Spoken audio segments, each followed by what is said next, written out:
Bueno, nada, de nuevo, muchas gracias por la invitación. Yo hice una presentación que creo que es bastante, es corta para ajustarnos al tiempo y que haya más chance para la discusión, la conversación o las preguntas.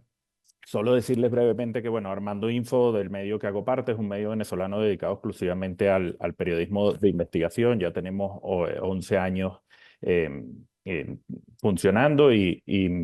publicamos una historia, digamos, semanal o quincenal. Es nuestra rutina de publicación y solo, como digo, periodismo de investigación. Yo les traje, digamos, para hablar de todo este tema de la desinformación, al final un ejemplo que creo que muchas veces es mejor porque se pueden ver cosas, digamos, prácticas antes de teorizar o de conceptos más generales. Como bien saben, el 28 de julio del año pasado hubo en Venezuela elecciones presidenciales que finalmente donde se termina materializando un fraude electoral y bueno, Maduro permanece en el poder. Em, ese es el contexto de este trabajo que hicimos justo en esa coyuntura, días después del 28 de julio. Eh, en medio de toda la polémica que se generó a partir de lo que ocurrió en la elección, donde el Consejo Nacional Electoral no entregó la información debidamente, sino anunció un resultado global diciendo que Nicolás Maduro era el ganador, pero no se entregó la información que establece la ley, donde se pueden ver resultados centro electoral por centro electoral, municipio por municipio, estado por estado, hasta ver el gran global general. Se genera toda la disyuntiva donde además la oposición venezolana, por el trabajo que hicieron sus testigos en las mesas electorales de todo el país, empiezan a recolectar las actas electorales que venían abajo con un código QR y lo suben a una plataforma para ir demostrando a medida que iban recabando los datos, digamos, cuáles eran los resultados que daban ganador a la oposición. En medio de esa coyuntura, el señor Nicolás Maduro decide ir al Tribunal Supremo de Justicia, algo muy absurdo, porque quien estaba ejecutando el fraude electoral va al Tribunal Supremo de Justicia a decirle, bueno, díganme ustedes si yo gané, ¿no? No voy a entrar aquí en detalles. En detalles de la cosa interna legal en Venezuela, pero para que tengan ustedes algo de contexto, en Venezuela creo que en las dos últimas décadas, en los últimos 20 años, el Tribunal Supremo de Justicia no ha decidido nada en contra del gobierno en ningún ámbito, ni en el ámbito político, mercantil, electoral, etcétera. Pero además, en esta coyuntura particular, esto que se inventó Maduro de ir al Tribunal Supremo de Justicia, era una maniobra más que nada política, porque el Tribunal Supremo de Justicia no tiene competencias para analizar un resultado electoral. Tiene una sala electoral que se ocupa de otros asuntos, pero no tiene competencias para verificar material electoral y, digamos, todas las evidencias de un proceso electoral, que fue a lo que el Tribunal Supremo de Justicia se abocó después de la petición de Nicolás Maduro, ¿no?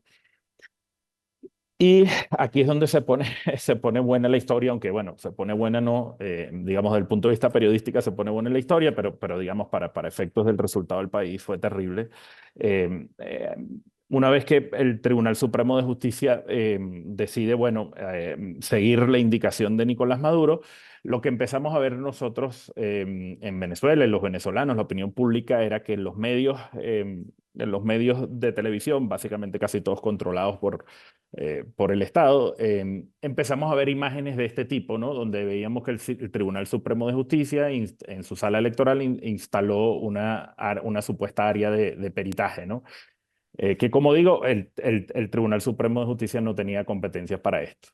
Y empezamos a ver durante varios días imágenes de televisión de cómo estaba evolucionando este peritaje y veíamos estas imágenes, ¿no? Unos supuestos expertos con las gorras del Tribunal Supremo de Justicia. A mí me llamó la atención desde el minuto uno que, bueno, se presentaban con guantes, con tapabocas, como si estuvieran, no sé, analizando la escena del crimen. Y nosotros en Armando Info lo que nos propusimos ver, bueno, este relato que se está imponiendo, donde dicen que el Tribunal Supremo de Justicia está haciendo un peritaje con expertos nacionales e internacionales. O sea, ¿qué hay realmente detrás de esto, ¿no? Entonces, lo primero que queríamos era ver, bueno, quiénes son estos peritos, quiénes son estos expertos, conocer si realmente el Tribunal Supremo de Justicia estaba haciendo un análisis de ese material electoral. Eh, y para eso, obviamente, y esto es más largo y quizás en las preguntas o en los comentarios podría detenerme un poquito más, bueno, teníamos toda una información previa de la cobertura preelectoral que estábamos haciendo, saber quién eran, digamos, los actores claves dentro del Consejo Nacional Electoral, analizar posibles escenarios de, bueno, qué iba a pasar ese 28 de julio, ¿no? Pero una vez que estamos ya en estos días donde se está haciendo esto del supuesto peritaje del material electoral para dirimir quién ganó en las elecciones en Venezuela, bueno, nos concentramos también en el análisis de videos y fotografías, digo oficiales porque eran básicamente las que estaban difundiendo las propias autoridades, y eso lo comparamos con fuentes abiertas, material en redes sociales, gacetas oficiales, etcétera. Y para,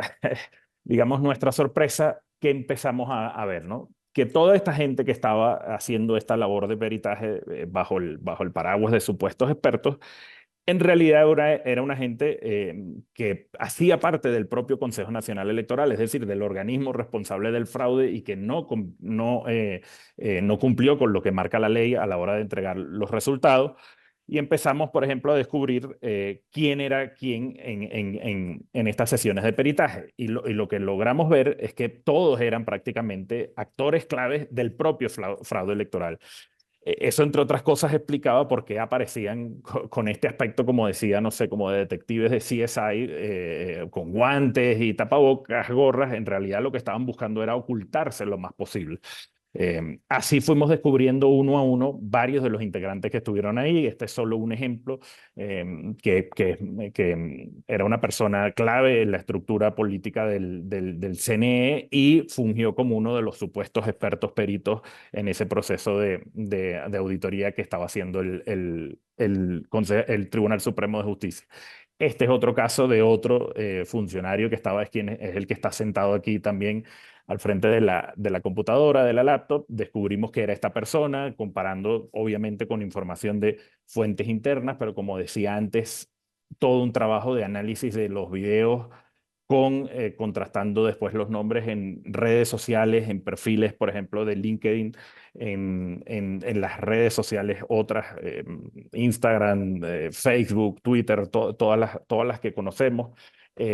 Así como decía antes también en gacetas oficiales, que es donde por lo general se deben publicar los cargos públicos, ¿no? Las personas designadas a cargos públicos. También descubrimos, por ejemplo, en ese análisis que los supuestos expertos, ya no los que descubrimos que eran propiamente empleados del propio Consejo Nacional Electoral, como digo, corresponsables del fraude, sino los que hicieron las voces de expertos como independientes, descubrimos que al final de independiente tenían muy poco y que hacían parte de cargos públicos en otros casos. Este, por ejemplo, era un profesor de una universidad, la Simón Bolívar, pero que ha tenido varios cargos públicos nombrados por el gobierno nacional y que dependen del Ejecutivo Nacional. Otra de las cosas que logramos ver para ir desmontando, ¿no? Esa matriz y esa información que estaba tratando de imponer el gobierno, porque además en contextos como el venezolano pasa que ya no es solo la propaganda, sino que la desinformación al final casi que es una política de Estado, ¿no? Eh, y aquí pongo esto del misterio de las actas porque ustedes recordarán, quienes siguieron todo, digamos, la coyuntura que pasó después del 28 de julio en Venezuela, que la oposición siempre hablaba de las actas, que tenía las actas, que como digo, eran las que salían de las máquinas en cada centro electoral. Bueno, en todo este, digamos, teatro que armó el Tribunal Supremo de Justicia, todas las imágenes en televisión, en fotografías, en todo, se cuidaron nunca de que se viera el código QR que estaba abajo, porque ese código QR era el que permitía comprobar el resultado electoral. Es decir, que nada fue casual. Y bueno, en ese trabajo lo que pudimos concluir es que toda esa puesta en escena del Tribunal Supremo de Justicia al final fue una gran puesta en escena que estaba donde estaba toda, básicamente estaba toda conformada, como digo, por personal del propio Consejo Nacional Electoral, es decir, del órgano responsable de haber cometido el fraude electoral, fueron quienes fungieron como peritos del supuesto peritaje que hizo el Tribunal Supremo de Justicia. Eso nos permitió no solo desmontar, digamos, con evidencia, como están viendo, esto obviamente es un resumen muy corto, no solo nos permitió desmontar la versión de que el Tribunal Supremo de Justicia no había hecho tal peritaje y tal seguimiento al material electoral, sino además comprobar cómo no solo el CNE, sino el Tribunal Supremo de Justicia estaban al servicio como poderes del Estado, se pusieron al servicio de Nicolás Maduro para materializar y completar el fraude electoral que, bueno, que ya todos conocemos.